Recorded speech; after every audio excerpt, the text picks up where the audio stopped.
I'm present. Now that we're recording, I have a question. Wait, Do we have an agenda? yeah, Okay. Okay, because I did not see it, but it's probably my fault. Um, here, I'll pull it up. Commissioner McDonald, Coletta sent it. Um, At 113, if it helps you find it. That's okay. when I you want to get right into it, don't you? I got some stuff. Right. Yes. Okay, I'm looking. You say 114? One what? 13 is when I received it from Coletta. I don't see it. Okay, did you bring it up, Josh? Okay. I don't Can you see see it it? for some reason. Can you see my screen now? I do. Okay. And is it the agenda? Okay. Okay, Darlene, I'll go over this real quick, then you can tell me what you might want to add to it or where you wanted to go. This is your meeting, so our thought, so Shafin, Sukhsimran, and I wanted to just give you a couple reminders and then review real quick with a couple follow-up questions, the two recommendations that were passed at last full commission meeting, and just debrief it, and then move to recommendation 4 related to the co-response recommendation, and that's why Jessica's on to give input on that and be involved in that discussion. And I understand she needs to get off at 5, so that's why that one's first, just to ensure we're done by 5. I think that's the expectation of today's meeting, to be done by 5, but sometimes we go over, and then we'll look at the third recommendation. To refresh your recollection, recommendation 1 was the police officer body worn camera ordinance. And then 2, as we're going to discuss them today, is the internal implicit bias survey. And 3 will be the community-based training on history of policing, and then 4, the co-response. We will not probably have time to get to 5 and still need some work. So that's our agenda, Darlene. Any input or thoughts, questions from the commission, subcommittee? Or anything to add, Shafin or Sukhsimran? No, not from me, no. Okay, Commissioner McDonald, anything else you or others wanted to discuss that doesn't or might not fall within that agenda? Yes. Was there somebody else talking as well? Because Go ahead, please. I'll comment after you. Okay. I have a question. I just don't know if it falls within our scope or not. So I just want to bring it up. So should I wait till the end? What's the best way of doing this? Yeah, pose it now, and then we can determine if it might be better now or at another phase. Okay. One of the things that came up, and so I was involved with, not really involved. I was in attendance of a rally that went bad really fast, and the state attorney general released a report on. They did an investigation, released a report 2 days ago. So I had been doing a couple of television interviews about that report. Needless to say, I was in extreme disagreement with the outcome of this report. One of the things that was brought up to me was outside investigations or investigators conducting these sort of investigations rather than a state attorney general's office or district attorney's office. If that is something that this commission could present as a recommendation. And I don't know if that's outside of our scope as this, what we're doing, if this has been brought up previously with a different subcommittee. So I just want to make sure I'm not duplicating what has already been done or said or that sort of thing, or I'm just talking out of the top of my head, but yeah. Yeah, no, that's good, and certainly something you've experienced recently and thought through and seen in action and wondered if there might be a different way, right? Yes. Okay, so we could probably tee up that question to learn more about that. If I understand, your question is, what is the review process of something like this? What's the authority? It goes to the Attorney General, and is there alternative method? Is that it? Yes. I mean, the incident would not apply to Salt Lake City as it happened in Cottonwood Heights. But what happens in Salt Lake City? How would they review a similar instance or incident when they need to have an investigation done? I strongly disagree that the police should be investigating the police. Especially as in this particular case, that the state attorney general did the investigation for the Cottonwood Heights Police Department, and it was biased, 100% biased. It was a joke. But it's the official report, right? So everyone is going to base their opinion and assumptions on the outcome based on this report, as bogus as it actually is. So how do we make sure that if for Salt Lake City, if this something like this was to occur and they need to have an investigation, that it's automatic special counsel or special investigator, or what? What does that look like? Okay, that's a great question. Might I suggest that we note that, put it to Chief Brown, Mr. Cottrell, and put it on the agenda for the next meeting. Some of what you're talking about on a micro level is part of the next discussion on the body worn cameras and outside audit might be relevant. The broader picture, would that be okay with you if we did that, Commissioner McDonald? And I'll look to the rest of the commission and Chief and Mr. Cottrell if that's something that we can do and you want to do moving forward. Yes. That's I got that from you. Other commissioners, agenda item you want to put on a future meeting? You can give me a thumbs up, thumbs down, or sideways, you don't know. No. Okay. Steve? Andrew Weirden? I don't want to eat up our time. I absolutely want to discuss this. I think in the beginning of this commission, I shared a few thoughts with commissioners, but maybe I'll just revisit very briefly, as brief as I can. When these reviews are done, and you know the circumstance that you're referencing, Darlene, I saw the headlines. I did not read the article. My comments are not reference to this particular investigation, but just generally. That's okay.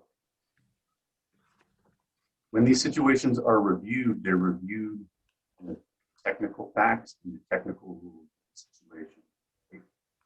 And that is the reason I think it's so important that we as a policy committee get our policies right, because we can impact the behavior and the quality of the officers and look for the outcomes that we want here in Salt Lake City by having good policy.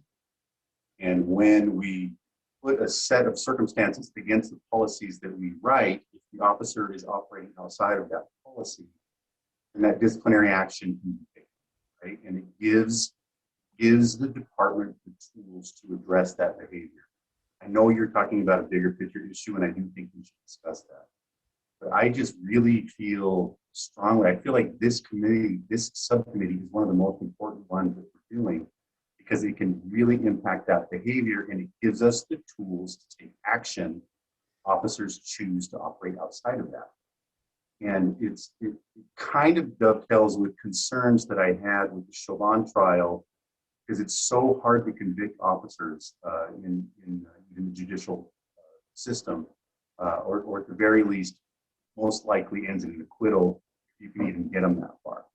And so my thought is, if we have officers who are operating outside of what we tolerate, we can take the action to terminate them, right? Depending on the severity of the case, right?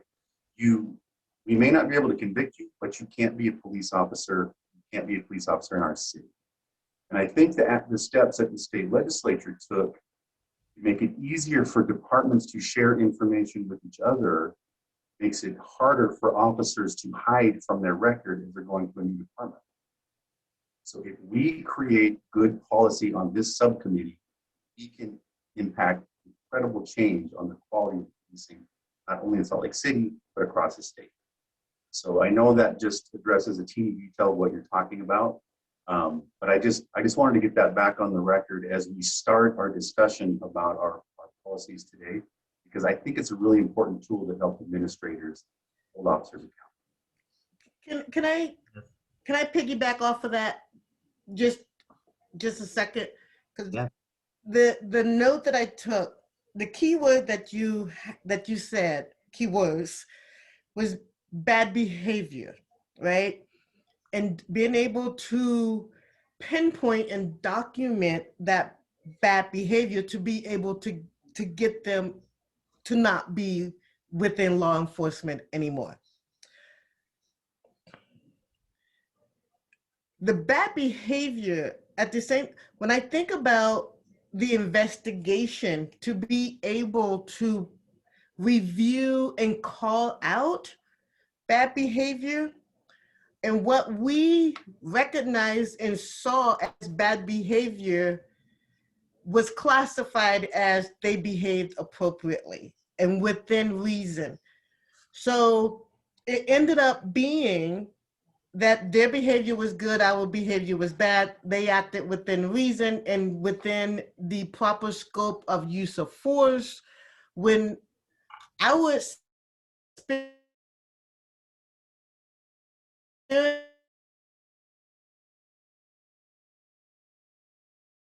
that 100%.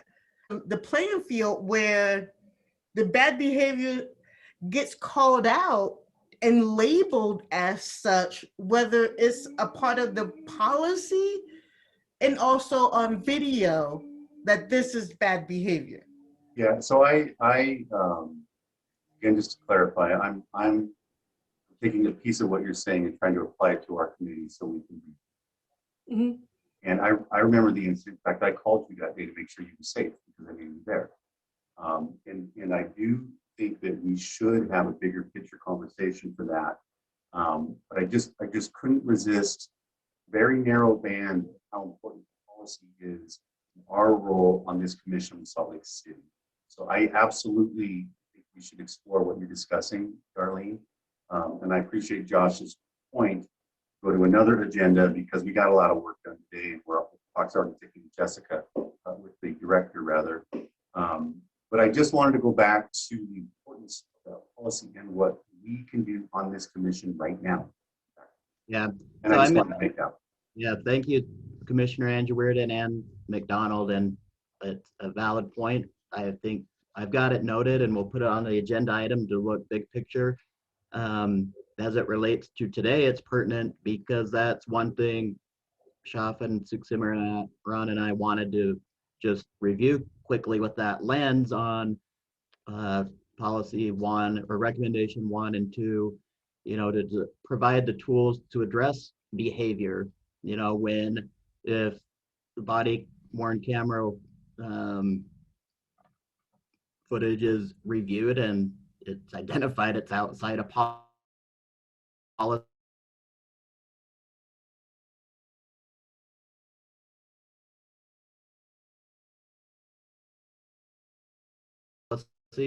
step. That Simran, Shafin, anything else?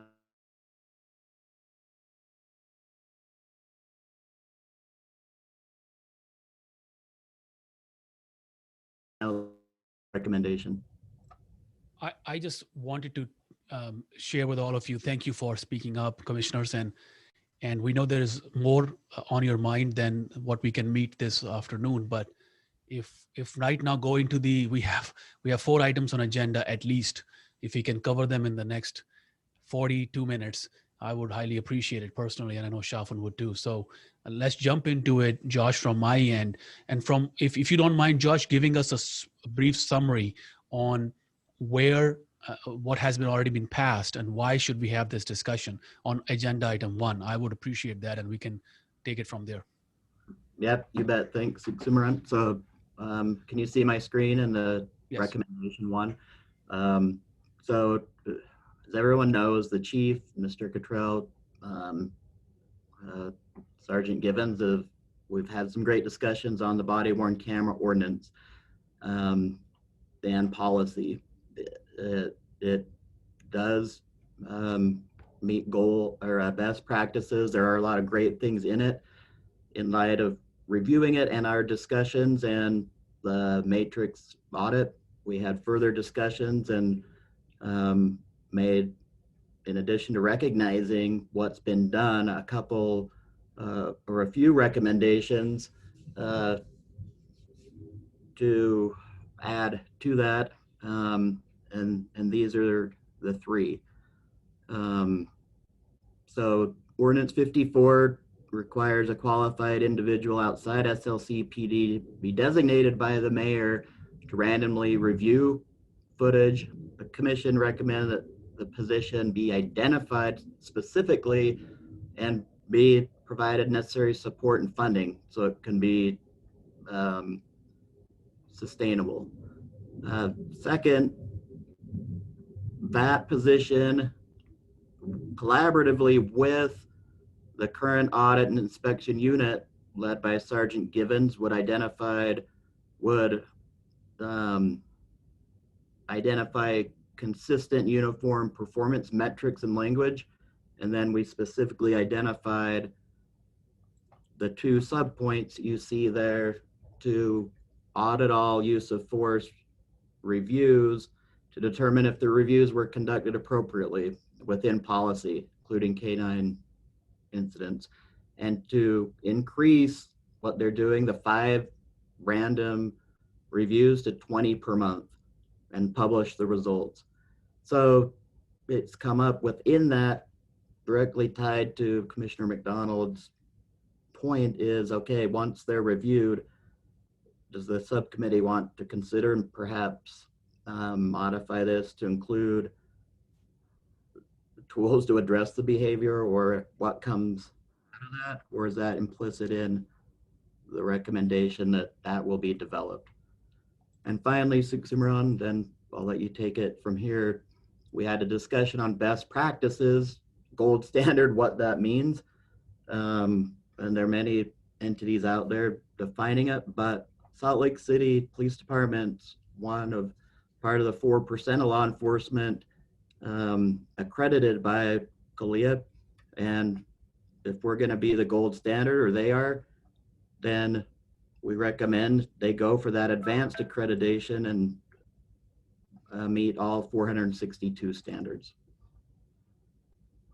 And I spilled my juice over here, so I'm a little distracted, and I'm gonna grab a paper towel and turn it to you, Simran.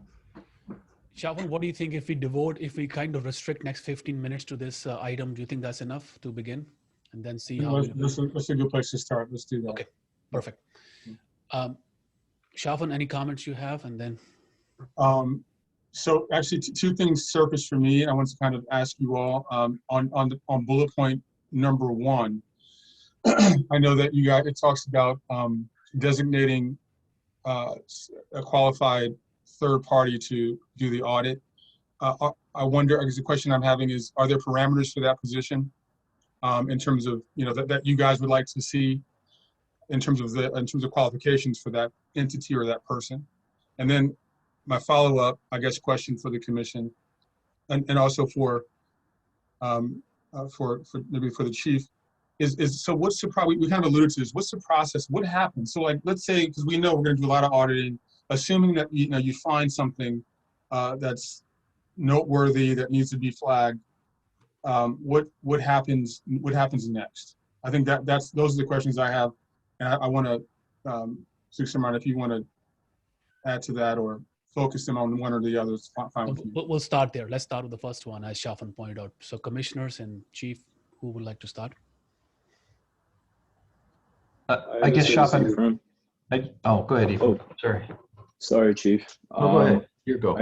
I think as far as parameters regarding the person or entity designated, I think that when we say outside of SLC PD, it might be good for us to maybe avoid that from meaning an officer in a different police department.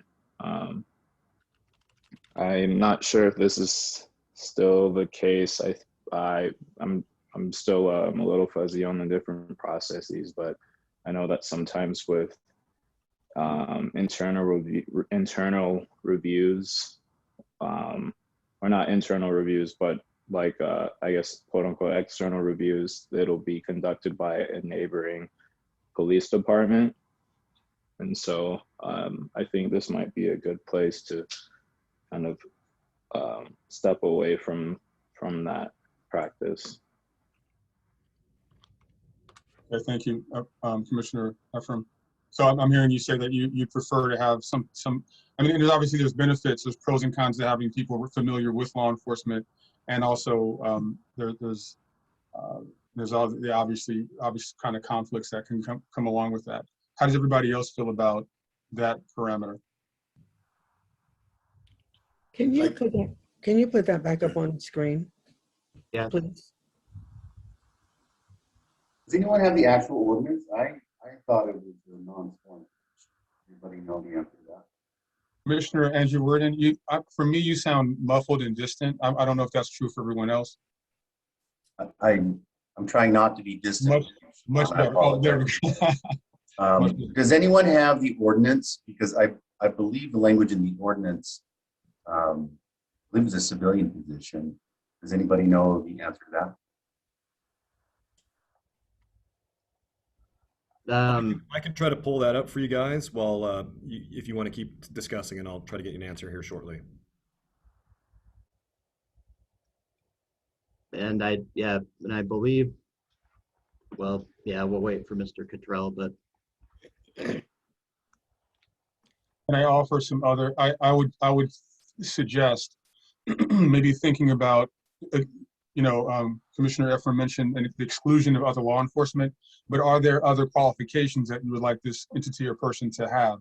So just thinking in terms of, affirmatively wondering, what does that look like? And it doesn't necessarily need to be fleshed out here and now. I mean, you guys can put that on we can think about it and then kind of think about that list of qualifications for later, and we can build that into this. Just putting that, unless you guys want to spend our time focusing on that. Yeah, I had a little concern with the Ordinance 54 requires a qualified individual outside of the Salt Lake PD designated by the mayor. And so who's the mayor? Is it just, will this go on? And if we have a new mayor, then that person will change. That's kind of, I don't know, maybe I'm misunderstanding it. So maybe you can help me understand it better. Something was shared in the chat too. Was that from Mark Cottrell? Thank you. Yes, commissioners, I pulled the relevant language. Ordinance 54 has now been codified at 2.10.200, and this is the provision, subpoint E, audits. This is directly from the ordinance.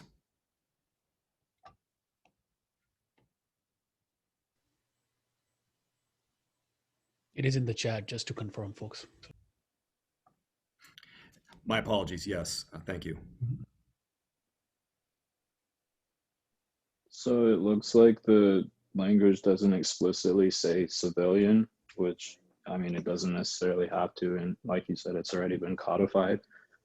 But maybe that can be a recommendation. And I guess to add to that, because there was a point made about there being some pros to potentially having someone who's been involved in law enforcement being a part of that entity.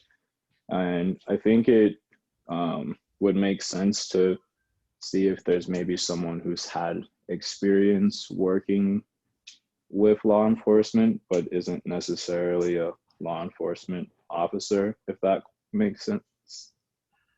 That's a good question, Commissioner Cume. I'd like to ask Chief Brown that, and it's a question related to this, since if a finding of material noncompliance is found, then any finding will be referred to you, Chief, City Attorney, Mr. Cottrell, and Council Chair, Mayor, Mayor's Chief of Staff or staff.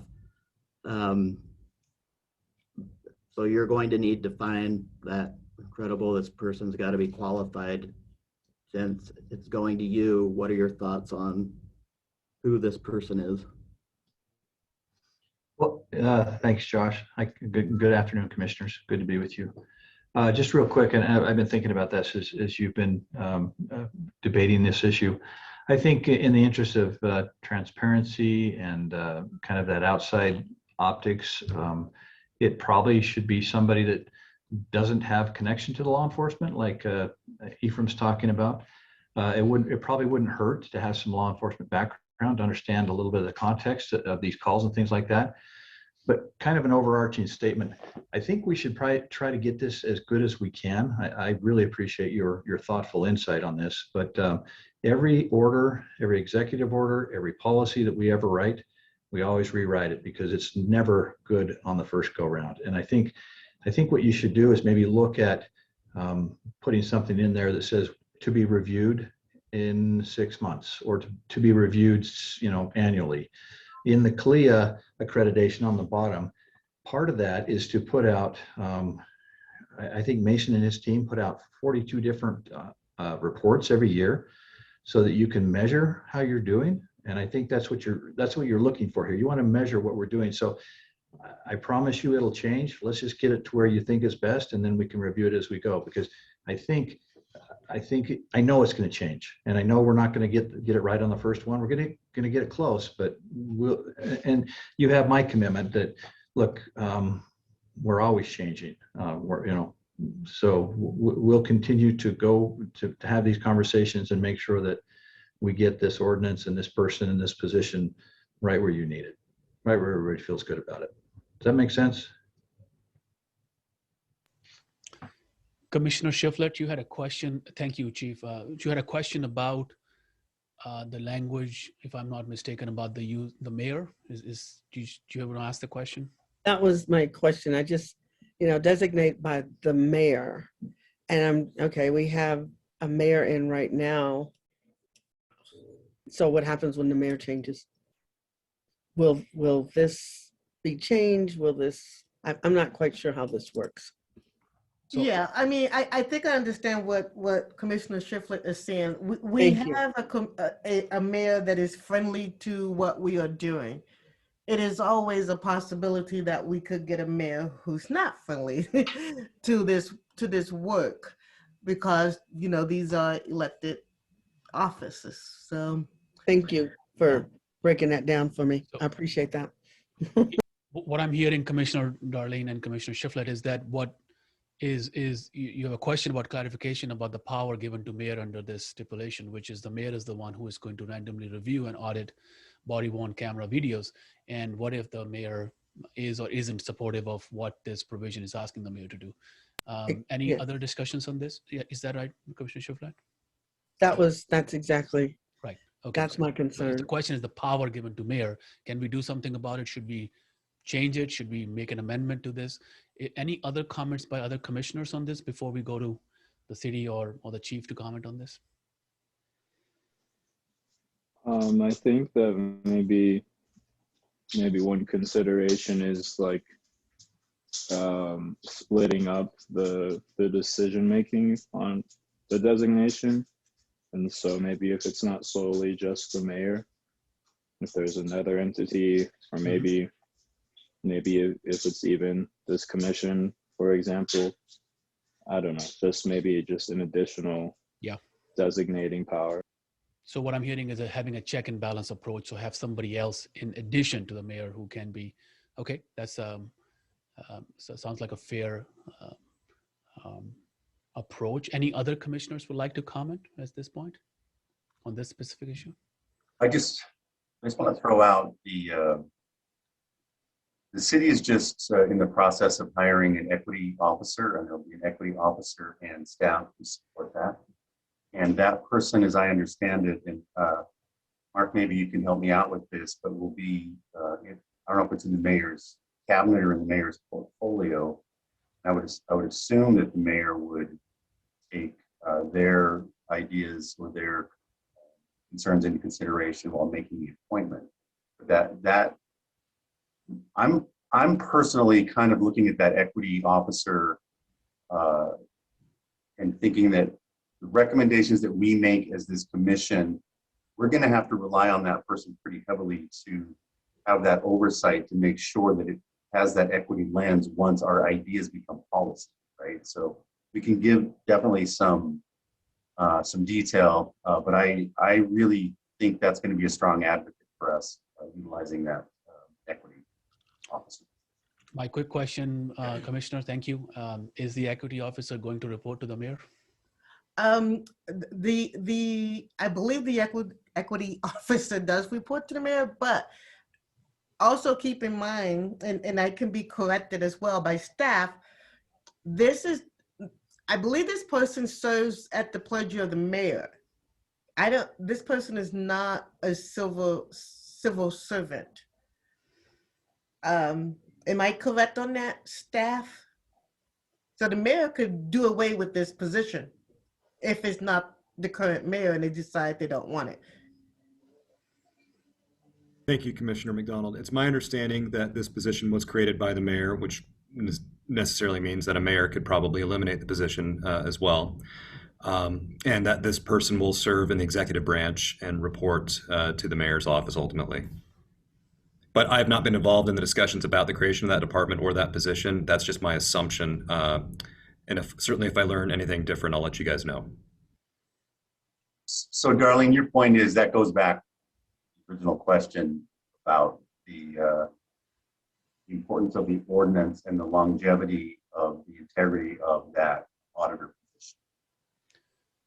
So if I'm a recap, what I'm hearing is one suggestion has been given is to include the equity officer in this, in addition to the mayor, the equity officer. The mayor works with the equity officer to randomly review and audit body-worn camera videos. Is that, can I state that that's a proposal made by the commission right now? That's how we should make an amendment? Is everybody okay with that? Can we speak on this, please?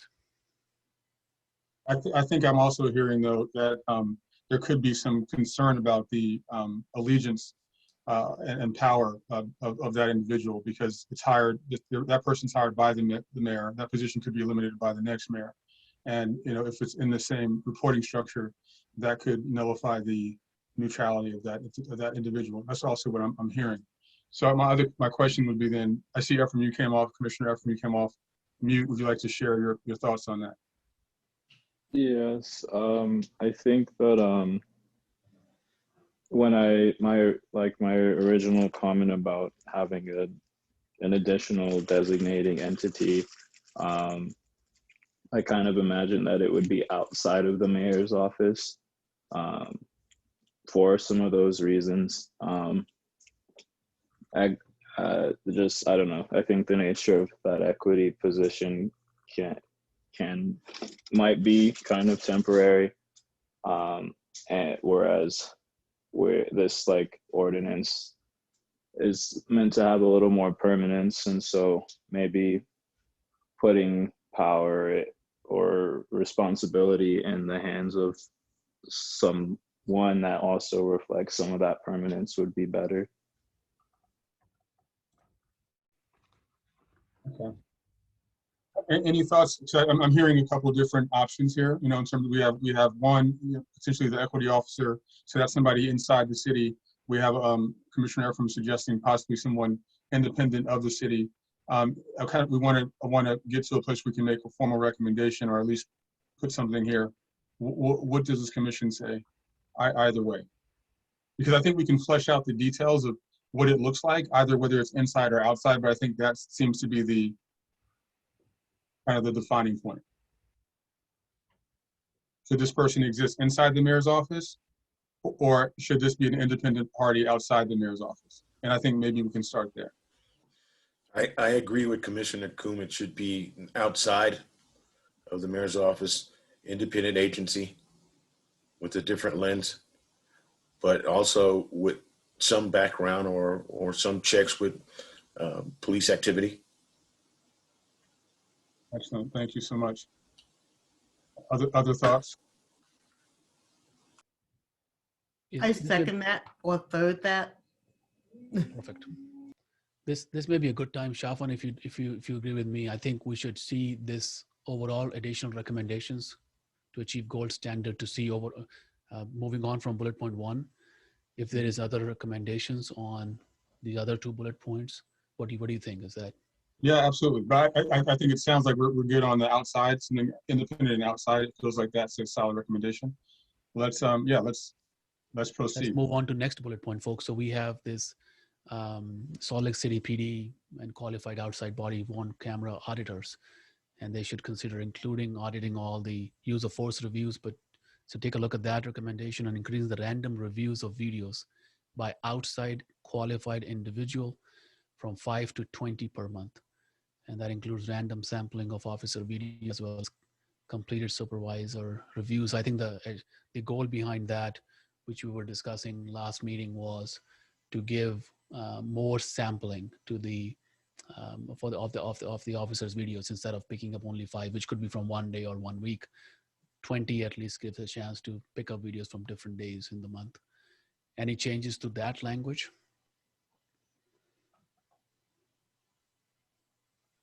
Everybody's happy with that? I'm Josh, fine with it. Josh, you want to put it up one more time? Sorry, if anybody wants to. Is it up? Yeah, it's up. It's up. It's up. Up. Perfect. Do you Yes, see it? I'm good with it. Okay. Excellent. I do have a question about that in relation, and I think it's maybe not reflected here, but maybe we can talk about this. So what's the process, protocol, or procedure when something, and maybe we can ask Chief Brown, maybe you can chime in on this. What happens when we find something that's not, inside of policy? What happens then? Stefan, we don't have that. We're kind of building this airplane as we fly a little bit. You know what I mean?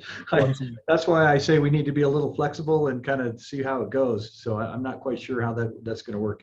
I think I would tend to disagree a little bit with the chief. We already have disciplinary policies in place that deal with misconduct and policy violations. The ordinance says that when they find a discrepancy in their audits, they forward those to the chief. I would think that the chief would forward those to internal affairs or division commanders for investigation and discipline. So we have very robust policies that talk about what we will do if someone doesn't activate their camera, and that what would happen if we find that it was intentional, willful, or no.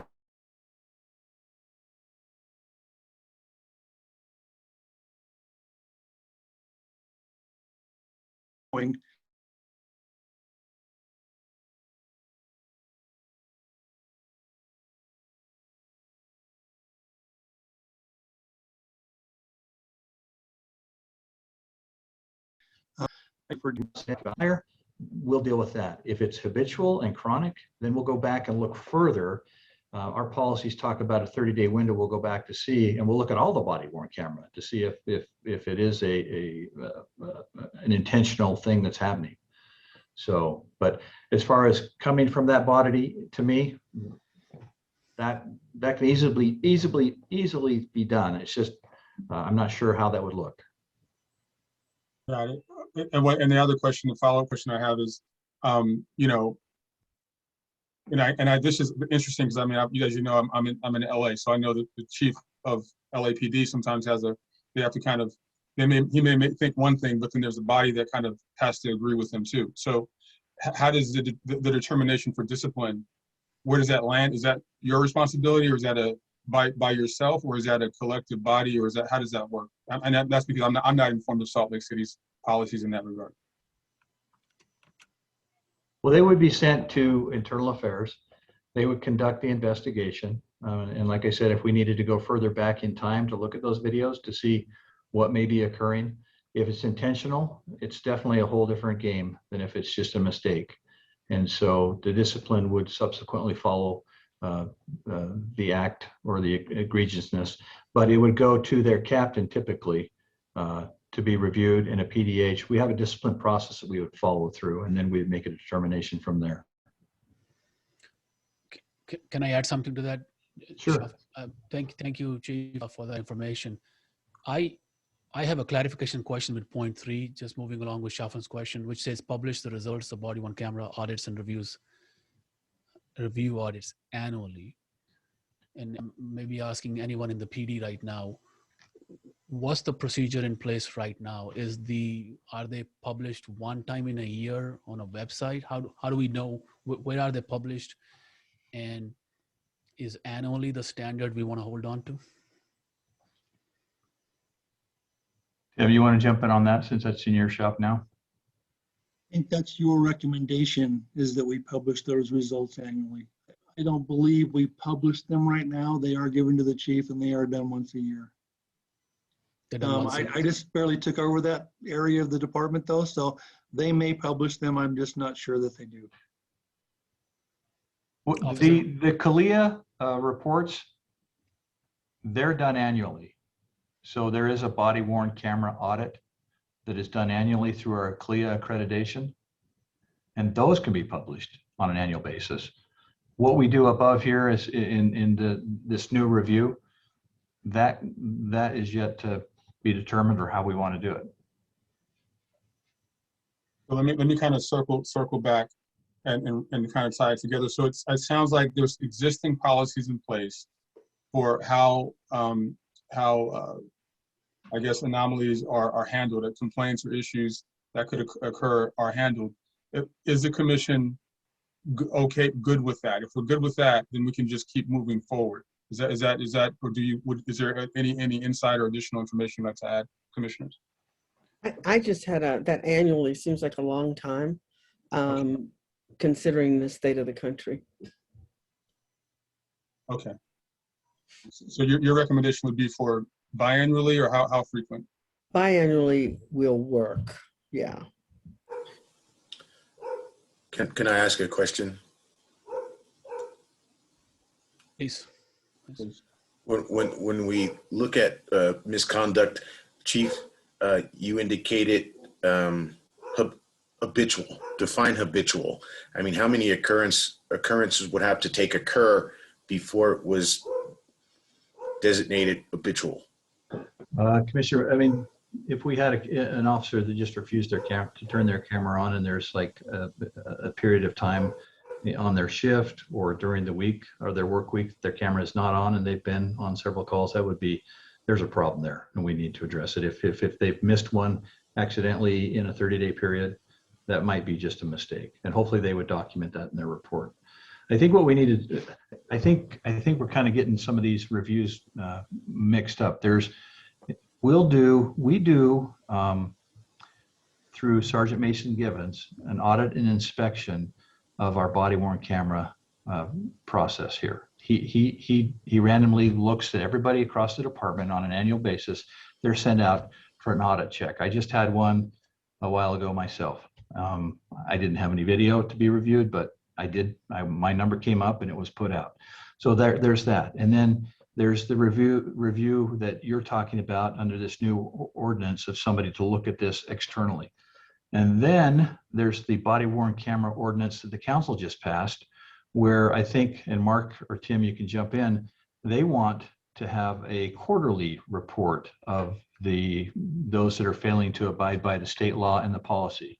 So there are quite a few of these audits that are that are going on, and I hope we're not conflating those issues. I hope we all understand that there is a lot of body worn cameras being looked at, and that's not a bad thing. It's just I want to make sure the commission knows that there are several different entities under different policies looking at these things. I appreciate that, Chief. Can I say something, folks, to everybody here, including commissioners and our officers and chief, and that is, what's the goal of this exercise, right? Why are we drafting these 3 bullet points, additional recommendation? What I'm hearing, the goal is to build trust with the police department. How so? Through accountability, through communication, and through watching a willingness on part of the police department that they are willing to share information, create a setup that is a system that is set up to help reach more accountability. And what I'm hearing from you, Chief, right now, and for the record, I don't know the chief. We have not worked together. So I'm just like, what I'm hearing from you is you're open to creating that trust. Am I right there, Chief? Yes, sorry, that took a while. I had to unmute. Yes. And I'm hearing from your staff that this is the willingness on your part. So folks, one way to achieve that trust is to create these systems we are creating right now, the drafting. The other way is to have a leader who says, I'm willing to do it, because they'll always find, if you may, the person in power can find a way to circumvent even the best of procedures put in place. So we need both. We need, right? And I'm pleased to know today that from this call, what I'm feeling is you are willing to go the extra mile and help the commissioners here feel and that the trust can be achieved. And that's a step in the right direction. Just wanted to summarize that where we are in terms of this communication. I want to go back to you, Shafin. You know, I want to ask if I may. I know that we have Director Waters only until 4 o'clock, and I hate to put a pin in this particular part of the conversation, but I also know that we only have her but for another 10 minutes or so. So is it okay if we go to can we come back to this piece? Or Director Waters, do you have a hard stop? Is that what I'm hearing from you? I can't hear you. Can you hear me now? Oh, there we go. Yes. Yeah, I said, yeah, just for my babysitter purposes. Oh, okay. So if we may, can we visit that while we have her here and then kind of circle back? Okay. Let's talk about the co-response mental model in the agenda. I'm assuming that the commissioners have had a chance to review it. Yeah, so just background, this was discussed quite a bit at our last subcommittee meeting. Director Waters was on the call, and from those discussions, and we drafted this recommendation and provided it last week for the full commission. It was tabled due to time, and so we have the opportunity to take a look at it and get some input. So this initial introductory paragraph ties it to racial equity from data you all have provided, discussions we've had, and then these are recommendations. Matrix had their audit, and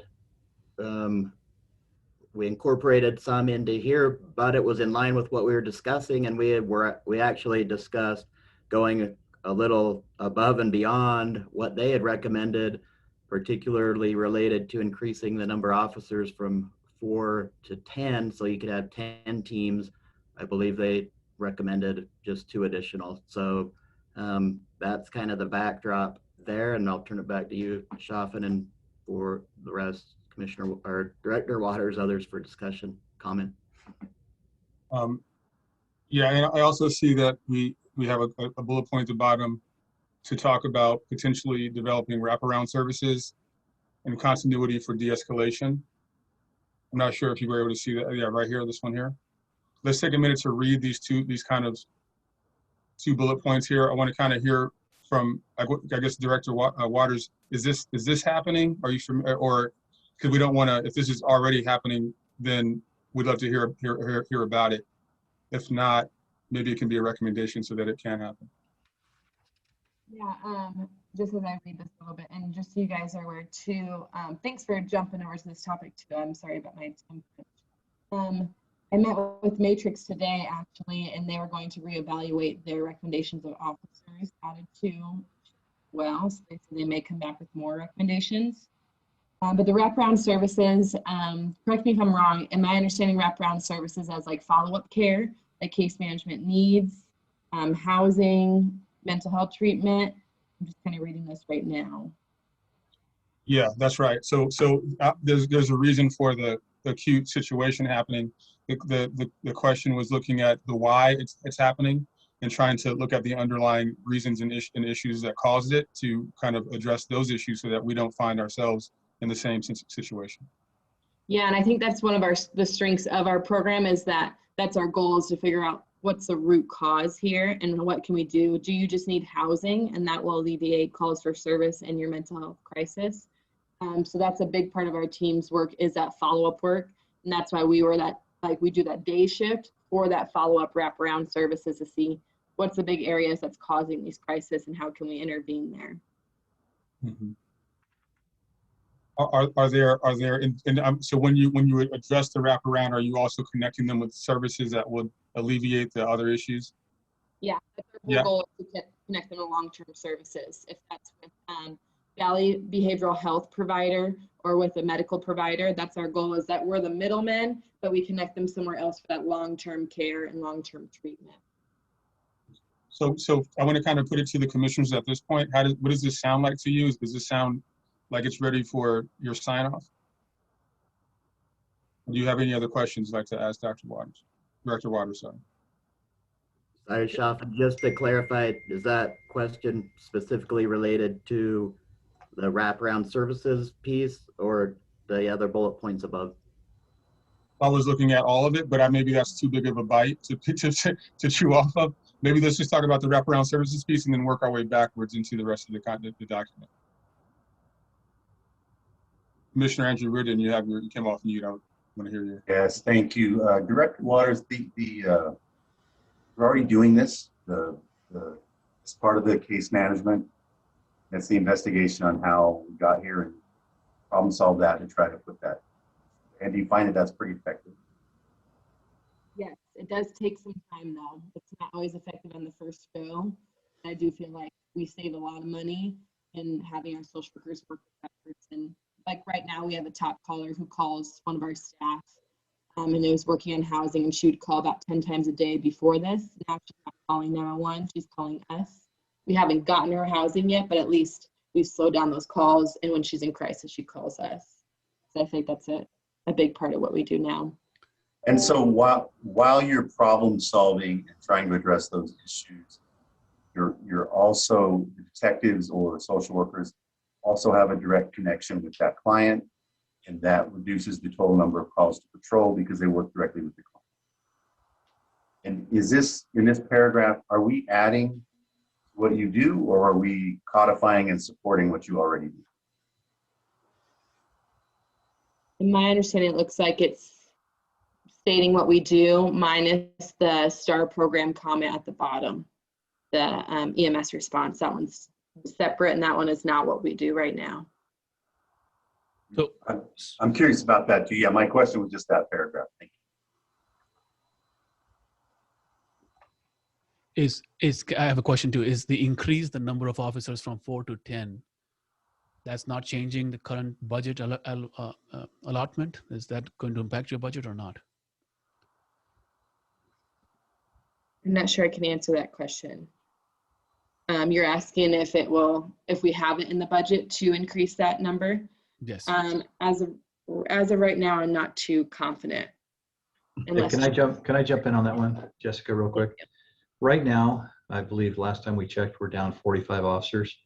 And I know the commissioners, your recommendation is you'd like to see more officers placed into this co-responder model, and so would we.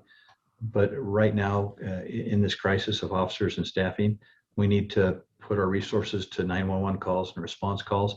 As we build up those numbers, could it be a recommendation that we build out this program? Because I would love to, I really would. And I'd even like to maybe define how this program works and the type of calls that they take, so that we can, they'll be housed in patrol, working in patrol, And there'll be calls coming out on the radio that her team would actually say, we've got 2 teams working tonight. These are the calls we're taking, type thing. So Chief, what you're saying is instead of saying 4 to 10, you say you build up the program slowly with the goal of reaching 10 officers to match the number of social workers. I'd love, yeah. As staffing permits, build this team, to increase the effectiveness of CCC co-responder model. That's why, Ms. Waters, I asked the question because it looks like we're adding resources here, and I know every city has a budget. So do we have approval yet to do this? And we don't want to create anything that lands up failing. So we want to make sure it's, thank you. Okay, looks like we're taking that notes as we speak. I think there's magic happening on my other screen. It's like somebody's taking notes. And okay, good. Back to you, Shavan. I think let's just kind of bounce back down to that paragraph. I think we have agreement on that, the highlighted portion, because you're currently doing that. Then assess and develop a civilian EMS response like Denver STAR program. Is that currently, or do you have plans to do something like that, or is that in the works, or? Yeah, so I work closely with the Denver STAR program because one of our prior supervisors here works there now. A big part of their Denver STAR program is that they recommend keeping co-response and doing a separate Denver STAR response. So have your co-response, your social working officer, and then you have the civilian and EMS go out together. And so currently we are not looking at doing that just because we haven't had, staffing to be able to even look at that different program. So my recommendation is, continue with the co-response. And then if there was, a way down the road, I honestly feel like an outside agency would be appropriate for that. Like a Valley Behavioral Health contract with EMS type of thing would make sense.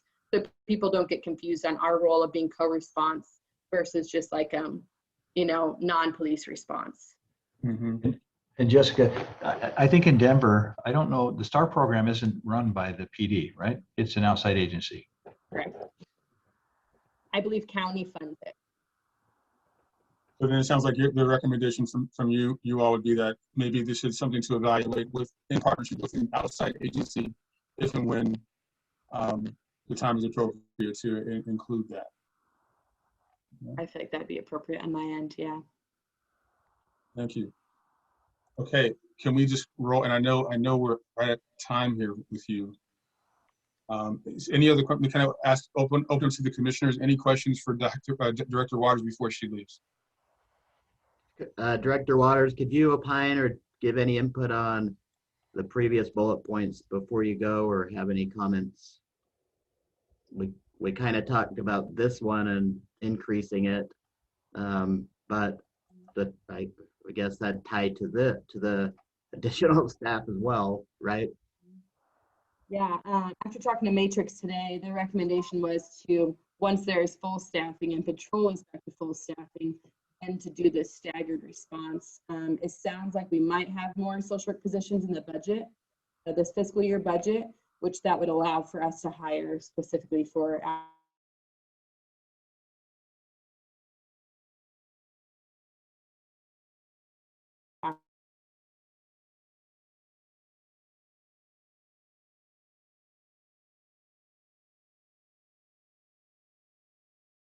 afternoons, just because the biggest part is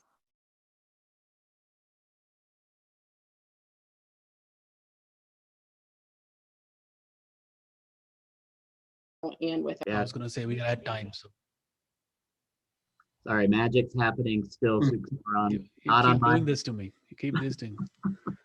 And how can, anyway, so thank you, officer. Thank you, Director Waters. That was helpful. And we know you need to leave. Josh, what is your priority now? Should we end the meeting right now, or do we have a few minutes to summarize and conclude? I think unless anyone has any additional comments on this recommendation, I think we can carry it forward to full commission. Sounds like, and then if people have another 15, 20 minutes and you and Chopin do, I'd love you to have a brief discussion on the other 2 items, at least to get some input we can work with. if we want to modify the training recommendation.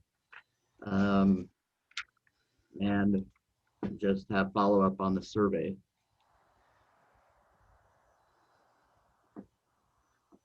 That'd be, so I guess I'm looking at you, Chop and Cimarron, and the commission, if you can give us 15 more minutes. I can do that. I'm good. Okay. Sure. You know, I also didn't want to, we didn't really complete, and we have Chief Brown here with us. I want to just kind of wrap up that last section where we were talking about, not the COVID, was it point number, the body worn cameras. And we were talking about all the various audits that are currently happening versus the ones that we're asking for. I think there was a couple of points outstanding. One is the frequency in which the reports would be published. Mhm. You know, we went from a year to maybe biannually, and then Chief Brown said there's some that are coming out quarterly. And so I know there's a lot of pressure, by the way, on you, Chief Brown. It sounds like there's what I'm hearing too is there's a lot of pressure, a lot of requests being made of the department, and also that they're understaffed. And so I'm just kind of wanting to be sensitive to that, and I'm hearing that as well. Shopin, thanks. I've been thinking about the comment that we just talked, that you made right before we talked to Director Water. But commissioners, I trust you, and I hope over the course of the last little while that you may trust me. I liked Shopin's comment about if you'll, there's so many moving parts to this body worn camera stuff. If you trust me to come back and say, here are the 3 audits that we're talking about. IA, there's internal affairs, there's the department audit, there's the new audit that we're looking at, and then there's the audit from the council's executive order. I could come back on maybe a quarterly basis and review, because it's going to be really hard to keep all these things moving and say, under this audit, this is the scope and this is what we've done. Under this audit, this is the scope and this is what we've done. Here's what's happened in internal affairs. We had so many complaints that have been referred. This was the outcome and this is what it might be. That way, the onus is not so, you don't have to work so hard to make sure you get everything established on paper right now. But as we talk through these things quarterly, I think it will further it. We'll figure out better ways to do it. And hopefully it'll keep you up to date as to what we're trying to do here in the city. I can subscribe to that. What I'm hearing is you're proposing a kind of organic process. Is you'll come back and there'll be more communication between you and the commission. Yeah, and I'll bring Sergeant Mason, who does our audits, and Chief Dowd, and we'll sit down and just say, here's where we're at. This is what we've accomplished. This is what we can show you. Does it meet your need, or are there things we can do better? Thank you, Chief. Shafin? Yeah, no, thank you. Commissioner, I see Commissioner Johnson. You want to add? I can subscribe to that. I totally agree with Chief Brown that there's a lot of moving parts and there's going to be rewrites on this going down the line. So I can totally subscribe to him coming back with that information and that presentation. If I could just add, it's my understanding, and Chief, I think we're on the same page on this. If in fact misconduct is identified, those investigations would start immediately. So it wouldn't be like we had to wait to get to a time frame to start that investigation. So if there's alleged misconduct, those investigations will be going on at the same time, and then we'll just get those quarterly updates. And because of that, I'm also very comfortable. Yeah, Yes. Commissioner and Jordan, that's a good point. No, we, with our auditing that we do, I mean, people don't realize this, but 40% of our IA complaints are internal. We internally forward 40%, they come from us. That's almost double what other agencies have. So we start those IA complaints, and we'll come back and we can say, we had so many complaints on the body worn camera. We investigated. This was a habitual one. This was the discipline, those kind of things that we can, in openness and transparency, we can share that with you.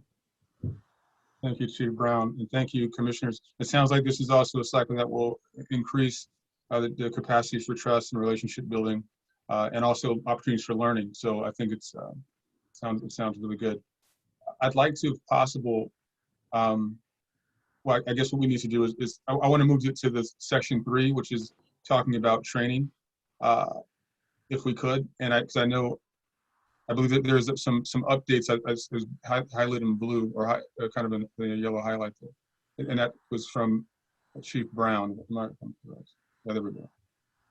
Yeah, Chief Brown, could you speak to that? We had a draft of the training recommendation on the history of policing with people of color, and you had some additional information we could include on a revision to put to the full commission next week, and then Shaf and Simran, I wanted to follow up with a couple other questions and considerations.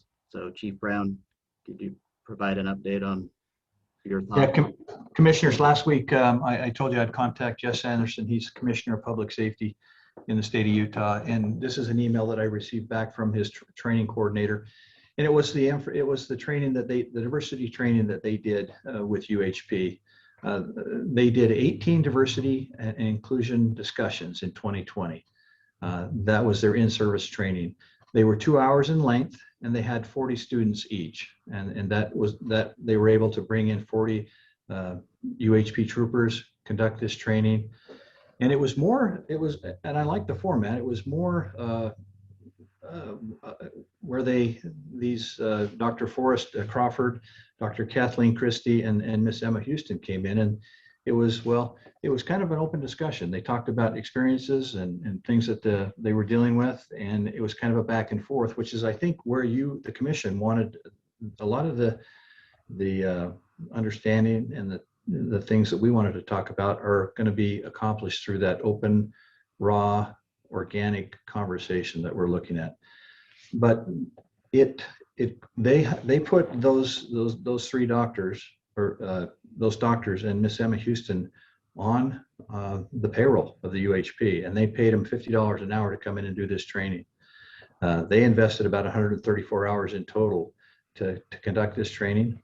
I think if we wanted to do it here at the Salt Lake City Police Department, Josh, I didn't put my calculator, I put my notes away, but we have about 700 officers, and I would like a smaller group. I don't think it's possible for us to bring in 40 students at a time. I think we'd have to have a much smaller group and do it in service. But I think we figured it could be, if we did it in this type of structure, we could do it for maybe $10,000 to $12,000 over the course of a year. But we probably need, like we've talked about in the past, some representation from other communities to be added to these instructors and these facilitators. So you have the numbers just to add, and then turn it back to you, Shaf. And Chief, you were mentioning 700 officers, 25 per group, 28 sessions, a couple makeup. So 30 sessions, 2 hours each, 60 hours, $6,000 for the instructors, $4,000 to $6,000 to develop. Total budget potentially $10,000. And then we just build it into our in-service training. What's the math for a single instructor? I think What's that? was the math based on a single instructor per session? I think they. No, they had two per session. Yeah, at least 2. So the question, I guess, to the commission would be, one, around the format, where groups, 2 hours in length, and open, organic conversation, and thoughts on that, and how it might modify the draft recommendation. Josh, this is Commissioner Schiffler. I recommended those 3 because I'd had conversation with Emma Houston and the Highway Patrol. I was on one of those calls, and it sounded like it was moving in the right direction. That was kind of what I was getting from it when I was on the phone call, that it was rough getting in, or getting people to understand where they were coming from. And they said it was rough on both sides, but it started moving in a positive direction towards the end. So I did like that. And I kind of like what the chief said also, introduce people from other communities. And I can guarantee you that these 3 know people from other communities that would probably fit into this makeup, because I think you do have to be more inclusive of other communities as well.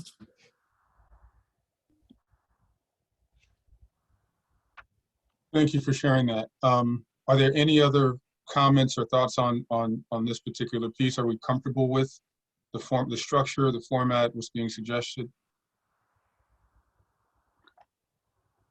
I just have a question about the language where it says, and then officer, sergeant, lieutenant, or above. Did you mean sergeant and lieutenant or above, or did you want officer, sergeant? And that's everybody, if you say it that way. Yeah, great. Yeah, great point. I think the intent was sergeant, lieutenant, or above. Otherwise, why qualify that, right? Yeah, thanks. Hey, and Chief Dowd and Josh, there are 570 officers, but if we bring in our civilian employees, it would be around 700. I think this is a conversation for everybody. So we may have to do a little more, but I think it'd be good. And I guess when I read that sentence, it sounds like it would be co-facilitated with somebody of that rank. I think it would be inclusive of everybody, but the person that would be co-facilitating from law enforcement would be of some sort of a rank. That's how I read that, but it would be in that fall. Okay, thank you, Shafin, for clarifying that. The time maybe I add in the format we just discussed. Last commission meeting, we talked about the intent, timing of getting it incorporated, but can plug in that format we discussed, the intent and the recommendation to fund it, and the approximate cost. Does that satisfy discussion on this, or any comments on that or further discussion?